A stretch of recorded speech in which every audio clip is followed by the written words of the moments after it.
గురువుగారు గాణాపత్య సంప్రదాయం అని పూర్వం ఉండేది. ఎక్కువ బహుళ ప్రచారంలో ఉండేదనేవారు కదా! ఇప్పుడు ఆ సంప్రదాయం అనేది లేదా? పూణే వంటి పరిసర ప్రాంతాలలోని అష్టవినాయకుల ఆలయాలున్నాయి కదా! అందులో గూడా గణపత్య సంప్రదాయాన్ని అనుసరిస్తున్నారా? గాణాపత్యము అనగా గణపతి ప్రధాన దైవంగా ఆరాధన చేసేటటువంటి క్రమం.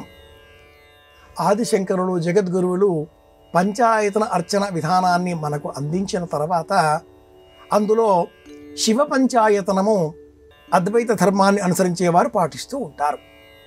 మధ్యలో ఈశ్వరుడు, నైరుతి వైపు గణపతి, వాయవ్యం వైపు జగదంబ పార్వతి, ఈశాన్యం విష్ణువు, ఆగ్నేయం సూర్యుడు, ఇలా మధ్యలో శివుడు ఉండగా ఇది శివ పంచాయతనము.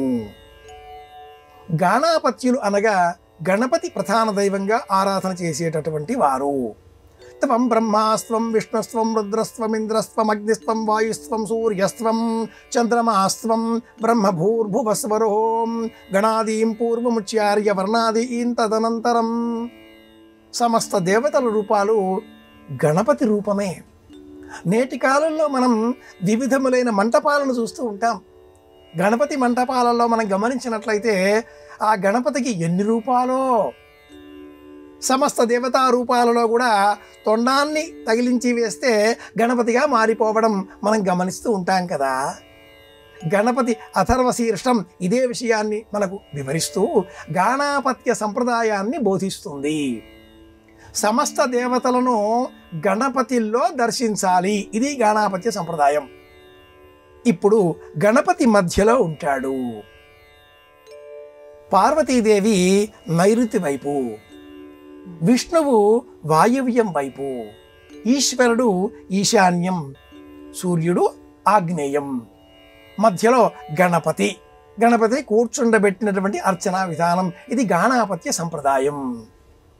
అలాగే గణపతిని పురాణాలలో ఉండే విధంగా అంటే తొండము, చతుర్భుజము, పాశాంకుశధరం దేవం ధ్యాయేత్ సిద్ధి వినాయకం ఇలా కాకుండా శోణా నదిలో లభించేటటువంటి రత్నము, రాయి అన్న శబ్దాన్ని వినియోగించకూడదు, ఎరుపు రంగులో ఉంటుంది ఈ రత్న రూపం. ఆ రత్న రూపాన్ని 6 కోణాలలో, 8 కోణాలలో, 16 కోణాలలో ఉండే రూపాలలో సేకరించిన ప్రాచీన గాణాపత్య సంప్రదాయవేత్తలు పూనా నగరానికి ఒక 16 కిలోమీటర్ల దూరంలో 8 ఇలాంటి ప్రత్యేక దేవాలయాలను వందల సంవత్సరాల కాలం పూర్వమే ఏర్పాటు చేసి ఉన్నారు.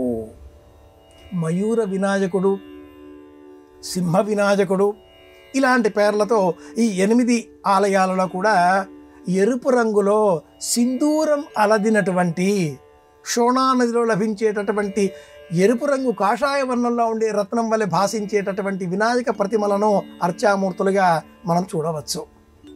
గాణాపత్య సంప్రదాయం నేటికి మహారాష్ట్ర ప్రాంతంలో విస్తృతంగా వ్యాపించి ఉన్నది.